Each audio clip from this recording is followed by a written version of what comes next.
ഒരാൾ കൃഷ്ണപ്രസാദാണ്. നമുക്കെല്ലാവർക്കും അറിയാം. ഇന്ത്യൻ ഇവല്യൂഷൻ ആൻഡ് എക്കോളജിയിൽ റിസർച്ച് ചെയ്തുകൊണ്ടിരിക്കുന്നു തിരുപ്പതിയിൽ.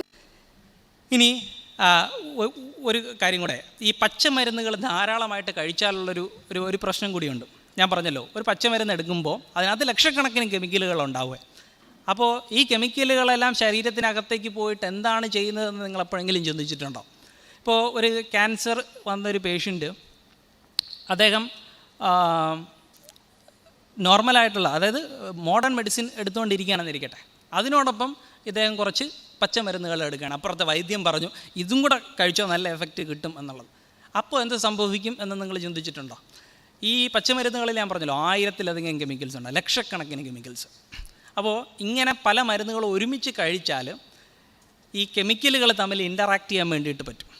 ഇൻ്ററാക്ട് ചെയ്ത് അതിനെ ഡ്രഗ് ഇൻ്ററാക്ഷൻ എന്നാണ് വിളിക്കുക. അപ്പോൾ ഡ്രഗ് ഇൻ്ററാക്ഷൻ നടക്കുന്ന സമയത്തുള്ള പ്രശ്നം എന്താണെന്ന് ചോദിച്ചാൽ, ഈ ഡ്രഗ് ഇൻ്ററാക്ഷൻ കാരണം നമ്മൾ കഴിച്ചുകൊണ്ടിരിക്കുന്ന മരുന്നിൻ്റെ ആ ഇഫക്റ്റീവ്നെസ് അല്ലെങ്കിൽ ഫലപ്രാപ്തി ഭയങ്കരമായിട്ട് കുറഞ്ഞു പോവാം. ചിലപ്പോൾ അത് കൂടാം, ചിലപ്പോൾ കുറഞ്ഞു പോവും, ചിലപ്പോൾ അത് കംപ്ലീറ്റായിട്ട് നിന്ന് പോവും, സൈഡ് ഇഫക്റ്റ് കൂടും. ഈ കഴിച്ചുകൊണ്ടിരിക്കുന്ന മരുന്നിന് എന്തെങ്കിലും സൈഡ് ഇഫക്റ്റ് ഉണ്ടെങ്കിൽ ആ സൈഡ് ഇഫക്റ്റ് കൂടാം. ഇങ്ങനെ കുറേ പ്രശ്നങ്ങളുണ്ട്. അതിനെ ഡ്രഗ് ഇൻ്ററാക്ഷൻസ് എന്ന് വിളിക്കും. അപ്പോൾ നിങ്ങൾ ഒരു മനുഷ്യന് ക്യാൻസർ വന്നു, ഫസ്റ്റ് സ്റ്റേജിൽ തന്നെ ഐഡൻറ്റിഫൈ ചെയ്തു, ഭാഗ്യം പോലെ ഡോക്ടറിനെ കണ്ടു, അദ്ദേഹം മരുന്ന് കൊടുത്തു. അപ്പോഴാണ് അടുത്തിരിക്കുന്ന വൈദ്യം പറയുന്നത് ഇതും കൂടെ കഴിച്ചോ നല്ലതാണ്. അപ്പോൾ പുള്ളി അതും കൂടെ കഴിക്കാൻ തുടങ്ങി. അത് കഴിച്ചുകൊണ്ടിരിക്കുന്ന മരുന്നിനെ ഇൻ്ററാക്റ്റ് ചെയ്യുകയാണെന്നുണ്ടെങ്കിൽ ഉള്ള പ്രശ്നം എന്ന് വെച്ചാൽ ക്യാൻസർ അവിടെ നിന്ന് തലപൊക്കും. വീണ്ടും തലപൊക്കി പയ്യെ മറ്റവയവങ്ങളിലേക്ക് അവൻ ചേക്കേറി തുടങ്ങും. ഇതാണ് നമ്മളെ കൺവെൻഷണലായിട്ടുള്ള മരുന്നുകളോടൊപ്പം ഇതുപോലത്തെ പച്ചമരുന്ന് കഴിച്ചാലുള്ള പ്രശ്നം എന്ന് പറയുന്നത്. ഈ ഡ്രഗ് ഇൻ്ററാക്ഷന് ഏറ്റവും കൂടുതൽ സഹായിക്കുന്ന വീരന്മാരാരാണെന്ന് ചോദിച്ചു കഴിഞ്ഞാൽ, ഒന്ന് മഞ്ഞളിനകത്ത് ധാരാളം കെമിക്കൽസ് ഉണ്ട്. കൺവെൻഷണലായിട്ട് എന്തെങ്കിലും മരുന്ന് കഴിച്ചുകൊണ്ടിരിക്കുന്നവർ ഇങ്ങനെ അമിതമായിട്ട് മഞ്ഞൾപ്പൊടി ചേർത്തിട്ടുള്ള ഭക്ഷണം കഴിക്കുകയാണെന്നുണ്ടെങ്കിൽ ഈ പ്രശ്നം ഉണ്ടാവാം. അതുപോലെ തന്നെ ഇഞ്ചി, മറ്റൊരു സംഭവമാണ് വെളുത്തുള്ളി, ഗാർലിക്ക്. ചില ആൾക്കാർ അമിതമായിട്ട് ഇഞ്ചി, അതുപോലെ ഗാർലിക്ക്, നിങ്ങൾ പല കുക്കിംഗ് ചാനലിലും കണ്ടിട്ടുണ്ട്. മഞ്ഞപ്പൊടി കുറേ കിടന്നോട്ടെ, അത് വിഷമല്ല, വലിച്ചെടുത്തിട്ട് വിഷം വയറ്റിലേക്കല്ലേ പോകുന്നതെന്നുള്ളതാണ് വേറെ കാര്യം. നിങ്ങളുടെ വളരെ ഫേമസ് ആയിട്ടുള്ള കുക്കിംഗ് ചാനലിലൊക്കെ പറയും മഞ്ഞപ്പൊടി കുറച്ച് കൂടുതൽ കിടന്നോട്ടെ, ഇറച്ചിയിലുള്ള വിഷം വലിച്ചെടുക്കുകയാണ്. വലിച്ചെടുത്തിട്ട് എന്താ, മഞ്ഞപ്പൊടി വയറ്റിലേക്കല്ലേ പോകുന്നത്.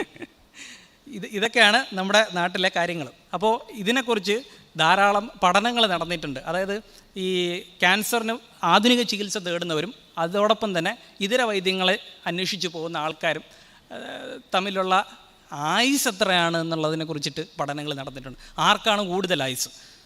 അതിനകത്ത് സംശയമൊന്നുമില്ലല്ലോ. ഇതര വൈദ്യങ്ങൾ അന്വേഷിച്ച് പോകുന്ന ആൾക്കാരുടെ മരണനിരക്ക് ഭയങ്കര കൂടുതലാണ് എന്നുള്ളതാണ് പല പഠനങ്ങൾ കാണിച്ചിട്ടുണ്ട്. 2003 ഒരു നോർവീജിയൻ പഠനം ഉണ്ടായിരുന്നു, 2013 ഒരു കൊറിയൻ പഠനം ഉണ്ടായിരുന്നു, അതുപോലെ 2017 മലേഷ്യയിൽ നിന്നൊരു പഠനം ഉണ്ടായിരുന്നു.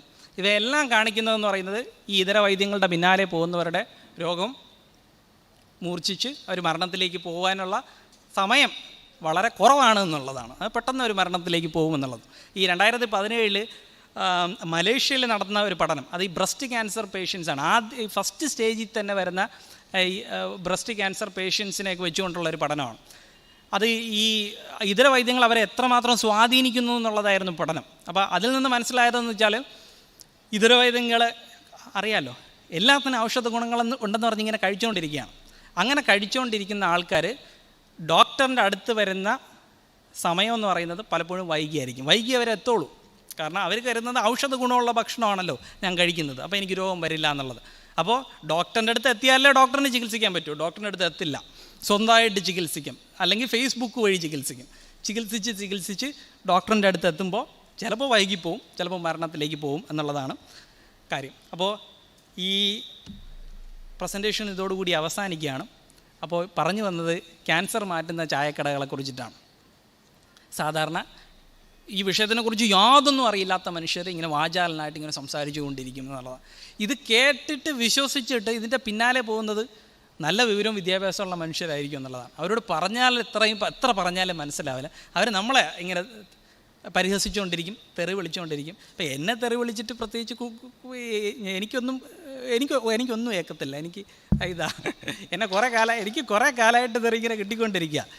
എനിക്ക് പ്രശ്നമൊന്നുമില്ല, ഞാൻ ഇതിൻ്റെ പിന്നാലെ പോവില്ല, നിങ്ങളാ പിന്നാലെ പോകുന്നത്. നിങ്ങളുടെ ജീവിതം നിങ്ങൾക്ക് വലിയതാണെന്ന് നിങ്ങൾക്ക് തോന്നുന്നുണ്ടെങ്കിൽ ഇതൊക്കെ ഒന്ന് മനസ്സിലാക്കാൻ വേണ്ടിയിട്ട് ശ്രമിക്കുക, അത്രേ പറയാനുള്ളൂ. Thank you.